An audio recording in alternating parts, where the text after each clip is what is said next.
함께 보실 말씀 예레미야 49장입니다. 예레미야 49장 7절로 22절까지 말씀입니다. 구약성경 1130쪽에 있습니다. 예레미야 49장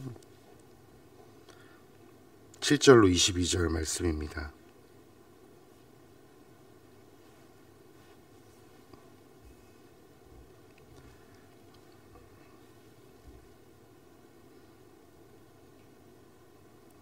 한 절씩 교독하도록 하겠습니다. 7절로 22절 말씀입니다.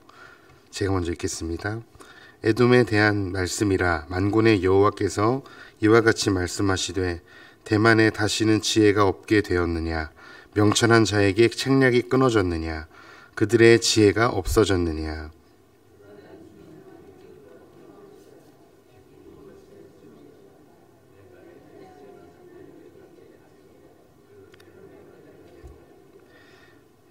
포로를 거두는 자들이 내게 이르면 약간의 열매도 남기지 아니하겠고 밤에 도둑이 오면 그 욕심이 차기까지 멸하느니라.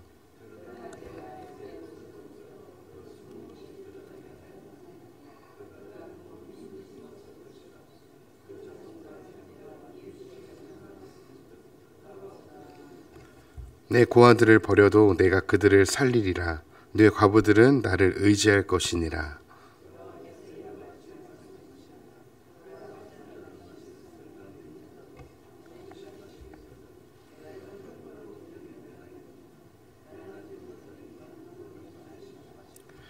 여호와의 말씀이니라. 내가 나를 두고 맹세하노니 보스라가 놀램과 치욕거리와 황폐함과 저주거리가 될 것이요 그 모든 성읍이 영원히 황폐하리라 하시니라.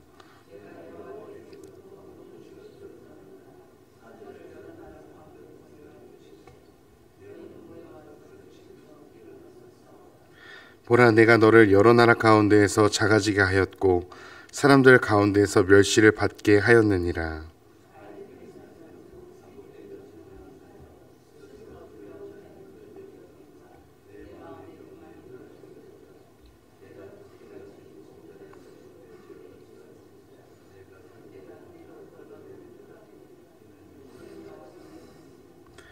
에돔이 공포의 대상이 되리니 그리로 지나는 자마다 놀라며 그 모든 재앙으로 말미암아 탄식하리로다.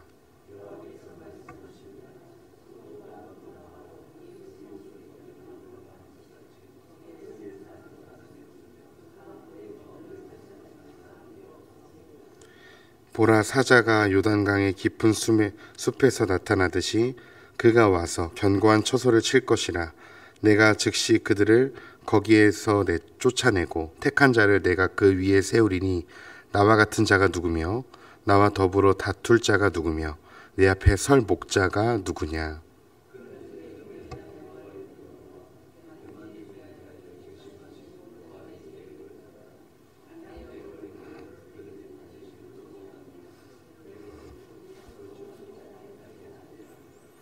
그들이 넘어지는 소리에 땅이 진동하며 그가 부르짖는 소리는 홍해에 들리리라.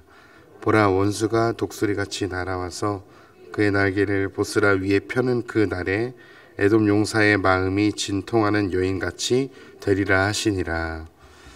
아멘.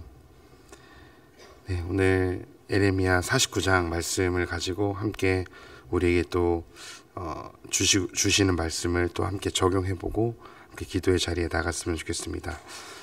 예레미야가 이제 막바지에 이르르고 있습니다. 예레미야는 이제 유다의 멸망 예언을 좀 그치고요. 이제 예레미야 45장부터는 지금 묵상하고 계신 것처럼 하나님께서 남유다뿐만 아니라 이방 나라들을 차례대로 심판하신 것을 예언하고 있습니다. 그래서 남유다 백성들이 의지했던 또 특별히 시드기야 왕이 의지했던 애굽을 시작해서 블레셋, 모압, 암몬까지 하나님을 알지 못하고 하나님을 인정하지 아니하는 죄악을 일삼는 나라들을 차례대로 하나님께서 심판하실 것을 예레미야를 통해 예언하십니다.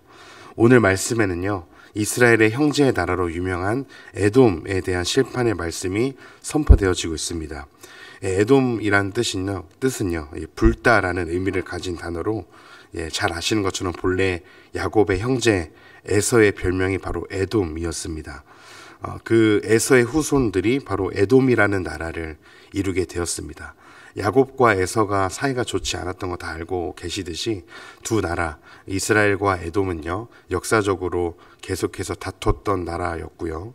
그리고 서로가 서로를 잘 되는 꼴을 못 보는 그런 사이였습니다. 특별히 남유다가 바벨론에게 멸망할 때 가장 기뻐하고 흡족해했던 나라가 바로 에돔이었습니다.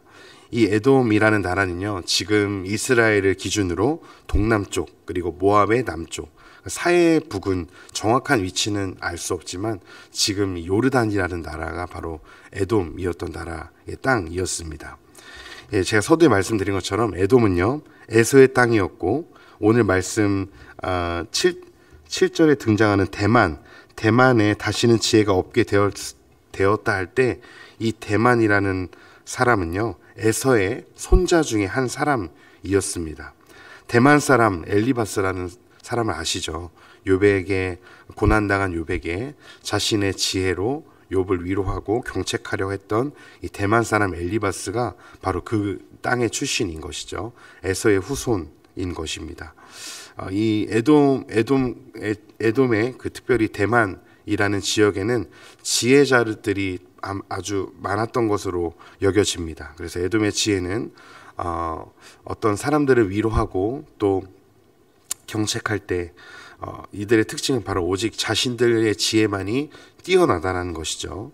그래서 오늘 말씀 7절에 보니 대만에 다시는 지혜가 없게 되었느냐 명철한 자에게 책량이 끊어졌느냐 그들의 지혜가 없어졌느냐라고 오히려 반문하면서 에돔은요 참된 지혜이신 하나님을 알지 못하고 교만함으로 지혜와 명철이 사라졌음을 하나님은 예레미야를 통해 말씀하십니다. 에돔은 지혜를 가졌지만 형제 나라였던 이스라엘을 긍휼히 여기지 않았고 불쌍히 여기지 않았고 오히려 그들을 조롱하고 그들의 패망을 기뻐하였죠. 그들은 이 보스라라는 수도 그 당시 예레미야 시대에 에돔의 수도가 보스라 지금의 페트라라는 수도인데요.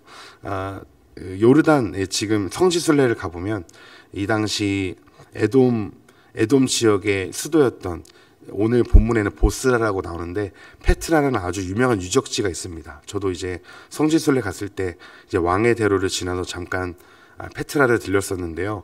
엄청 웅장합니다. 이게 기원전 1200년 전에 만들어졌다고 하기에는 정말 말도 안 되는 신전과 같은 그런 높은 성을 모래 안에다가 쌓아서 만들었고요. 그 성을 들어가기 위해서는 그 수많은 바위를 비집고 들어가야만 합니다. 이것을 보아서 그 당시에 보스라라는 수도는 에돔의 수도는요. 그 누구도 함부로 전쟁으로 쳐들어갈 수 없는 함부로 그 땅을 점령할 수 없는 아주 높은 지대에 수많은 바위로 겹겹이 쌓여져 있었습니다. 그 나라 그런 지형을 차지했던 에돔이었기 때문에 자신들의 나라가 가장 위대하고 가장 강력할 것이라고 자신들의 지혜뿐만 아니라 전쟁에 있어서도 자신들의 나라는 부족할 것이 없다고 에돔은 교만했던 것이죠. 그런 교만한 에돔을 그 누구도 칠 수 없었던 그 에돔을 하나님께서 당신의 능력으로 직접 그 에돔을 끌어내리시겠다고 말씀하십니다. 그 이유는 바로 그들의 교만함 때문이었습니다. 이제 에돔이 겪게 될 것은 심판뿐이었습니다. 오늘 말씀 13절에 이렇게 하나님께서 심판할 것을 이야기하십니다. 여호와의 말씀이니라 내가 나를 두고 맹세하노니 보스라가 놀램과 치욕거리와 황폐함과 저주거리가 될 것이요 그 모든 성읍이 영원히 황폐하리라 하시니라. 예, 그 에돔의 수도 보스라는요 이제 더 이상 웃음이 떠나가고 이제는 놀램과 치욕거리와 황폐함과 저주거리가 그 성읍에 가득할 것이라고 이야기하십니다. 하나님께서 어떤 나라를 들어서 사용하실지 모르지만 어떤 나라를 들어서 사용하셔서 그 에돔이란 나라를 그 교만했던 자신들의 지혜로 충만했던 자신들의 나라의 그 견고한 성읍으로 교만했던 그 나라를 깎아 끌어내리시겠다고 말씀하시고 계십니다. 그들이 에돔 백성들이 가장 안전하다고 여겼던 그곳이 한순간에 가장 불안전한 곳으로 전락해 버릴 것이라고 하나님은 예레미야를 통해 말씀하십니다. 그 에돔은요, 안전한 바위 틈, 오늘 말씀 14절에도 나오는 것처럼 16절에 나오는 것처럼 바위 틈에 살며 산꼭대기를 점령한 자여 스스로 두려운 자인 줄로 여김과 내 마음의 교만이 너를 속였도다. 내가 독수리 같이 보금자리를 높은 데에 지었을지라도 라고 설명합니다. 그들이 거하는 곳은요, 바로 안전한 바위 틈, 산 꼭대기에 점령했기 때문에 이방 나라들에게 스스로 두려운 존재라고 여겼습니다. 우리나라를 두려워서 쳐들어오지 못할 것이라고, 그 누구도 전쟁으로 치지 못할 것이라고, 나라가 안전할 것이라고 그들은 장담했습니다. 그리고 동시에 그 나라가 안정되고 강성해지니 어떤 게 찾아왔냐면 마음에는 교만함이 찾아왔습니다. 에돔은요, 이제 누구도 두려울 것이 없었습니다. 그러나 하나님께서 독수리같이 보금자리를 높은 데에 지었을지라도 하나님께서 직접 그곳으로부터 에돔을 끌어내리시겠다고 말씀하시는 것이죠. 하나님께서 심판하심으로 가장 안전하다고 여긴 에돔 땅이 순식간에 재앙과 탄식의 땅으로 변하게 될 것입니다. 그리고 심판으로 인해 수많은 사람들로 가득했던 에돔의 수도가 더 이상 사람이 없으며 그 가운데 머물러 살 사람이 아무도 없게 될 것입니다. 제가 갔었던 그때에도요, 그 당시에 수도였던 이제 페트라라는 지역만 남아 있고 그 주변 지역에는 아무도 살지 않는 사막이 되어 버린 것을 보았습니다. 버스를 타고 한 2-3시간 달려가는데요, 그 2-3시간 가는 동안, 페트라까지 가는 동안 정말 아무런 사람도, 아무런 어떤 집도 도시도 있지 않는 것을 보게 되었습니다. 즉 하나님께서 말씀하신 대로 그 땅에는 결국 아무도 살지 않는, 아무도 거하지 않는 황폐한 사막으로 변해져 있는 것을 보게 되었습니다. 하나님을 모르는 지혜, 하나님을 인정하지 않는 지혜는요, 결국 미련함으로 바뀌었고, 하나님을 의지하지 않는 교만함은 치욕과 황폐함 뿐이었습니다. 그 어떠한 안전한 성읍도 하나님께서 보호해 주시지 않으면 자칫하면 넘어질 돌담에 불과한 것입니다. 에돔의 수도 페트라의 견고함, 보스라의 견고함과 안전함으로 교만해졌던 것처럼 저와 성도님들에게도 하나님보다 더 의지하고 하나님보다 더 사랑하게 하며 교만하게 하는 것들은 무엇입니까? 에돔을 그토록 교만하게 했던 그 보스라 수도처럼 나를 교만하게 하는 것들은 무엇이 있나요? 그것은 우리가 볼 때 선한 것들일 수 있습니다. 어떤 나의 업적, 나의 신앙, 경험, 또 내가 가진 물질, 능력, 명예, 나의 이력, 나의 어떤 삶의 결과가 어쩌면 하나님을 의지하지 않게 하고 하나님보다 그것들을 더 의지하게 하는 에돔의 보스라 같은 나의 삶의 우상이 바로 내가 보기에 좋은 것들이 될 수 있다는 거예요. 세상은요, 안정되고 모든 사람들이 우러러보는 자리에 도달하기 위해 수많은 돈과 명예를 추구하며 오늘도 살아갑니다. 우리도 동일합니다. 보이지 않는 하나님보다는 눈에 보이는 많은 물질과 돈이 너를 안전하게 보호해 줄 것이라고, 그 수많은 물질이 너의 노후를 책임져 줄 것이라고 사단은 우리를 속입니다. 물론 물질은 우리에게 필요합니다. 우리가 살아가는 데 있어서 너무나 필요하죠. 그러나 그 물질이 우리의 삶의 그 많은 물질이 우리의 삶의 우선순위를 결정하는 것은 아니죠. 우리의 인생을 책임져 줄 수는 없다라는 것입니다. 물질은 어제 있다가도 오늘 한순간에 사라질 수 있는 것이 바로 물질인 것입니다. 사단은 그런 우리를 속이죠. 하나님보다 물질을, 명예를, 어떤 사람들에 있어서 인정을, 너의 업적을 더 의지하게 해서 하나님을 의지하지 못하도록 우리를 만들어 버립니다. 그리고 높은 지위에 올라가고 명예를 얻는 것이 인생을 성공하는 길이라고 우리는 계속해서 속이죠. 결국 사단이 유혹하는 통로인 많은 돈과 명예가 우리로 하여금 언젠가 모르게 교만하게 만들고 하나님을 사랑하고 의지하지 못하도록 만들고 있는 것입니다. 우리가 에돔 백성들처럼 아무리 독수리같이 높은 곳에 고층 아파트에 거한다 할지라도 우리가 하나님을 두려워하지 않고 교만하다면 하나님께서 우리의 인생을 끝마치고 데려가실 때 우리에게 무엇이 남겠느냐라는 것입니다. 잠언 18장 12절은요. 교만과 겸손에 대해서 이렇게 이야기합니다.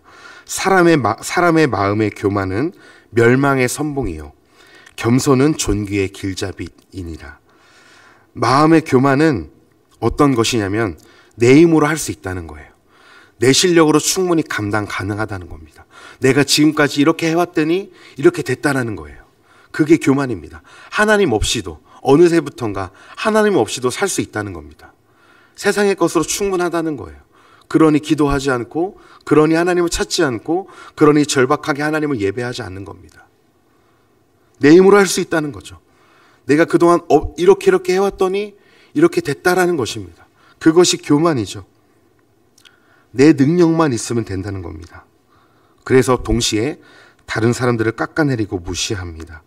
그러나 성경은 마음의 교만은 멸망의 선봉이라고 이야기합니다. 반대로 겸손은 존귀의 길잡이라고 이야기합니다. 우리는 하나님과 사람 앞에서 늘 겸손해야 합니다. 하나님만을 높이고 나를 낮추며 이웃과 동료를 세워주는 것이 우리가 그 겸손이 우리가 이 땅에서 잘 되는 참된 지혜입니다. 하나님 앞에서만큼은 굴복하고 무릎 꿇고 엎드리는 것이 우리가 유일하게 살 수 있는 길입니다. 하나님만을 높이십시오. 하나님의 이름을 높여드리십시오. 그리고 하나님께로부터 그 받은 사랑과 존귀를 가지고 이웃들을 높여드리십시오. 이웃들을 섬기며 살아가십시오. 그것이 우리가 이 땅에서 형통할 수 있는, 하나님을 사랑하고 이웃을 사랑하는 그 길이 바로 우리가 형통할 수 있는 유일한 길인 줄 믿습니다. 오늘도 이 새벽에 에돔 백성들처럼 내 힘으로 이루는 업적, 내 힘으로 이루는 어떤 것들, 내 힘으로 할 수 있다는 교만함을 내던져 버리시고, 하나님, 오늘도 하나님의 은혜가 아니면 살 수 없다는 겸손의 고백을 하나님께 드리는 기도의 시간이 되었으면 좋겠습니다. 하나님, 오늘도 하나님이 붙들어 주셔야, 하나님이 나와 함께 해 주셔야, 하나님이 내 가정과 내 삶을 보호해 주셔야 오늘도 내가 살아갈 수 있습니다. 하나님 앞에 겸손하게 엎드리시는, 또 하나님 앞에 겸손을 구하시는 이 새벽의 기도 시간이 되시기를, 또 오늘 하루가 되시기를 간절히 소망합니다. 기도하겠습니다. 하나님, 오늘 에돔의 백성들을 통해서 그들의 마음의 교만함이 그들의 삶을 갉아먹고 있었고, 그들이 세워놓았던 그들의 업적이었던 보스라의 수도의 그 견고함이 자신들을 교만하고 또 스스로 두려운 자로 여겼던 에돔의 모습을 보게 됩니다. 하나님, 그 에돔의 모습이 때로는 우리의 모습임을 고백합니다. 하나님보다 세상의 것들을 더 우리가 우선순위에 뒀던 우리의 모습을 정직하게 고백합니다. 하나님보다 내가 세워놓은 업적과 내가 모아놓은 물질을 더 의지하고 사랑했던, 또 그것들이 최우선시라고 여겼던 교만한 나의 모습을 이 시간 말씀을 통해 비춰보게 하여 주시고, 우리가 그 하나님 앞에 엎드려서 세상의 그 어떤 것보다, 관계와 물질과 그 모든 것보다 하나님을 더 의지하고 그 하나님을 더 사랑할 수 있도록 우리에게 겸손한 마음을 허락하여 주시옵소서. 하나님께서 우리에게 주신 것들을 우리가 우리의 힘으로 얻은 것이라 여기지 않게 하여 주시고, 이 모든 것이 하나님께로부터 왔음을 인정하고 하나님을 경외할 뿐만 아니라 우리의 연약한 이웃들을 돌아보고 사랑하는 통로로 우리의 물질과 우리의 모든 재정을 하나님께서 사용하여 주시길 소망합니다. 주님, 오늘 이 새벽에도 하나님 앞에 무릎 꿇고 엎드린 성도님들의 기도에 신실하게 응답하여 주시고 하나님의 뜻이 이루어지는 그런 귀한 기도 시간이 될 수 있도록 성령께서 역사하여 주옵소서. 우리의 기도를 들으시는 주님의 이름을 찬양하며 감사드리며 살아계신 예수님의 이름으로 기도했습니다. 아멘.